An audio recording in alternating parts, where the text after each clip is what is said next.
Relações que sequestram. Como vimos, o processo de ser pessoa está diretamente ligado à problemática do sequestro da subjetividade. A razão é simples. Se uma pessoa está privada de ser ela mesma porque alguém a trancafiou em uma relação de sequestro, é bem provável que ela deixe de dispor de si mesma e, consequentemente, deixe de dispor-se aos outros. Os sequestros da subjetividade deixam marcas nas duas perspectivas, indispõem a pessoa para si mesma e também para o outro. Por isso, temos duas realidades dignas de análise que podem ser assim simplificadas. Ou vivemos só para nós, ou vivemos só para os outros. Nos dois casos, há um grande erro sendo cometido.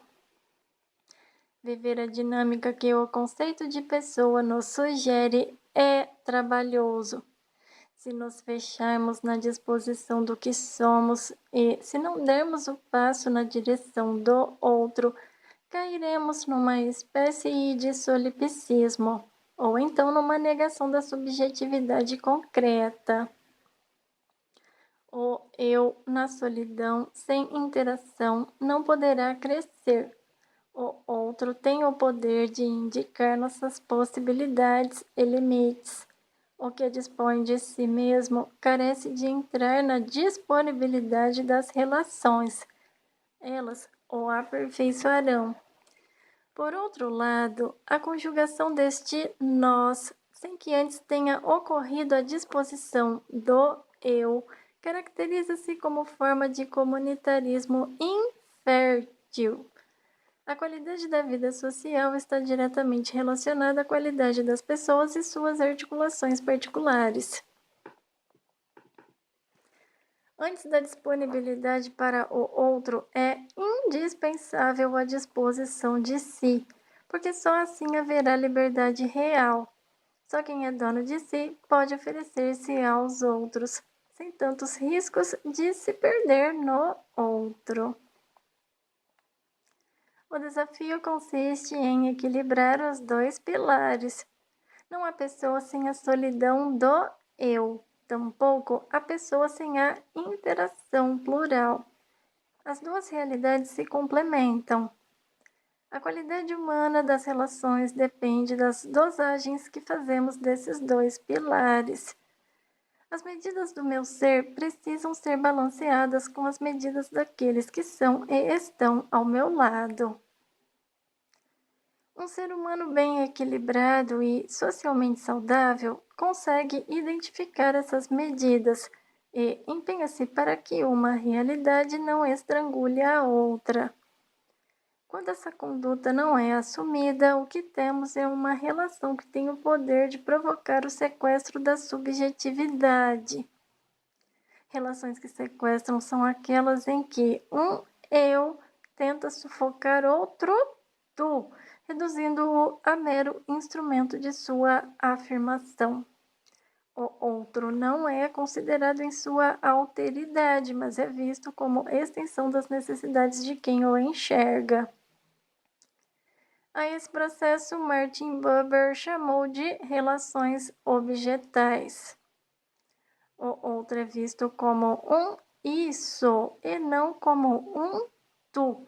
Não há epifania da sacralidade do outro.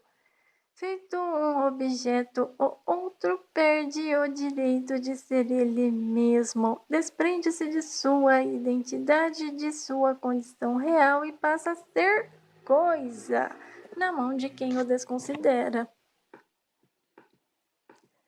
Alguém, quando é colocado na condição de algo, vive a negação de sua dignidade, desumaniza-se porque deixa de ser considerado como pessoa e passa a viver a condição de objeto.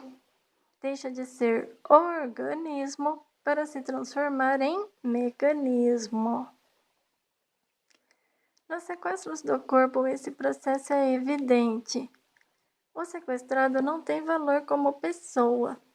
É uma coisa a ser negociada, é um bem útil que será avaliado e possivelmente trocado.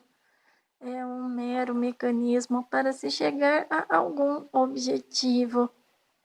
Um mecanismo que satisfará a necessidade que o sequestrador tem para alcançar um resultado. No sequestro da subjetividade, o mesmo acontece. O sequestrador passa a ser o proprietário. Ele definirá o ritmo da relação, e o sequestrado, vivendo a condição de vítima, será incapaz de reagir de forma contrária aos desejos de seu proprietário. O rapaz e sua dependência química, a menina e seu namorado, são exemplos dessa incapacidade de romper com o sequestrador. O sequestrado permite essa relação. O medo de ser deixado, abandonado, o encoraja a sofrer todos esses malefícios. Nesse caso, vale aquela máxima popular: ruim com ele, pior sem ele. É lamentável, mas esse discurso tão cheio de conformismo é muito comum entre nós. Ele evidencia o quanto as pessoas estão indispostas para um rompimento com as relações de sequestro, justamente porque a quebra do cativeiro gerará um sofrimento nos sequestrados. No caso dos dependentes químicos, o sofrimento da abstinência e, nos dependentes afetivos, o sofrimento ao romper os vínculos.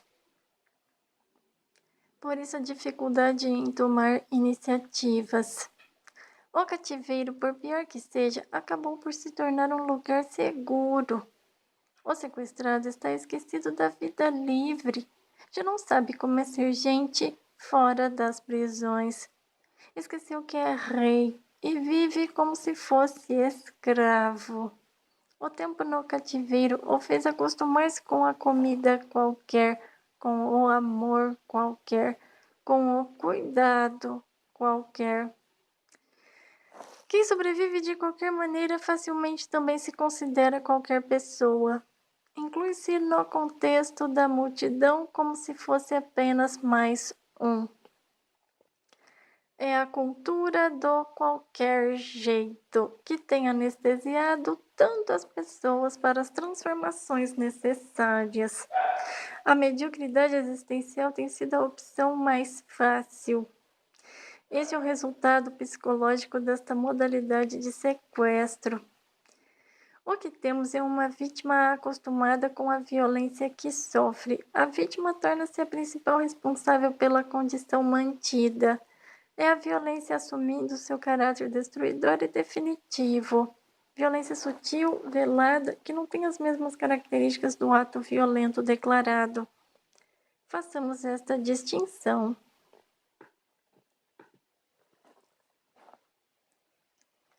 Violências declaradas e violências veladas. Ato violento é tudo aquilo que atenta contra a pessoa e lhe causa danos. O contexto da violência é bastante amplo. Ela pode se manifestar de formas muito diversas, de maneira que podemos falar de violências declaradas e violências veladas. Essas modalidades de violência, de alguma forma, são desdobramentos dos temas que estamos abordando: o sequestro do corpo e o sequestro da subjetividade. Quando falamos de violência declarada, estamos lidando sobretudo com os atos da corporeidade. A violência explícita sem máscaras, inegável. O corpo que sofre a violência é a prova concreta do desrespeito. Nele, há evidências de que houve uma invasão de territórios, um delito. O corpo sofre na carne as consequências da violência declarada. Constantemente experimentamos os medos dessa modalidade: medo de assalto, sequestro, latrocínio, acidentes. Tudo constitui um quadro que contemplamos diariamente nas paredes de nossa vida. Por outro lado, as violências veladas são as invasões sutis que não podem ser vistas com facilidade. Trata-se de um processo silencioso com o poder de minar a subjetividade humana e privá-la de sua autonomia. Um exemplo simples que sempre me ocorre é a história de uma senhora que encontrei casualmente no aeroporto. Seguimos juntos a viagem e depois de algumas horas de conversa, ela me contou que sempre quis ser médica, mas o pai a proibira, porque desejava que ela fosse advogada. Tentou de tudo para convencer o pai de sua aptidão para as ciências biológicas, mas nada fez com que o pai mudasse de ideia. Nascida num tempo em que filhos não costumavam se opor às determinações dos progenitores, desistiu de seu sonho. Estudou direito, mas nunca conseguiu trabalhar na área. Casou-se, limitou-se às atividades domésticas e acabou não realizando seu sonho. Esta história retrata uma forma de violência terrível. Alguém se levanta contra o sonho que não é seu e determina o destino do outro como se estivesse determinando o próprio. Violência cruel que pode marcar definitivamente a vida de alguém. Violências semelhantes podem acontecer no seio da vida conjugal. São violências domésticas, posturas arbitrárias que minam as relações no casamento, quando há a prevalência de uma das partes por meio da força psicológica que coage e medra. Os violentados não exibem marcas no corpo que denunciem a violência porque não há agressão física. O que se agride é mais profundo, vai além do que nossos olhos podem ver. Há quem exerça o domínio sobre os outros sem ao menos aumentar a voz. A autoridade, nesse caso, não passa pelos códigos que identificamos como agressividade. O que há é um processo de rendição por meio do medo e da coação. A violência velada deixa marcas no caráter, porque inibe o florescimento e o desenvolvimento da personalidade. As relações humanas estão sempre vulneráveis aos riscos dos atos violentos velados. Podemos identificar muitas delas, mas, neste momento, queremos observar uma relação profundamente problemática nos dias de hoje: pais e filhos. Uma das consequências da grande crise de valores vivida pela sociedade contemporânea é justamente a indefinição dos papéis familiares.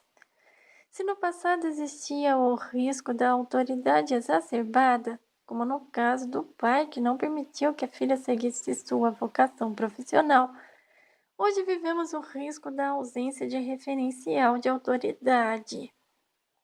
Pais que não sabem como dosar a liberdade de deixar que os filhos cresçam. Pais que não sabem realizar a intervenção necessária para ajudar a nortear o crescimento. É a crise dos papéis. Filho já não sabe ser filho, na mesma medida que pais não sabem ser pais. Nesse descontrole, que tem sempre como foco o desejo de acertar, afinal ninguém quer errar na educação dos filhos, encontramos uma violência velada sendo praticada contra crianças e adolescentes.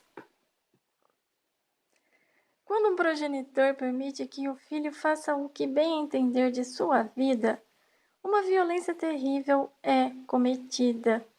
Por um lado, a proibição arbitrária se configura como violência que impede o crescimento da pessoa. Por outro, a permissão deliberada e sem critérios torna-se fonte da mesma privação.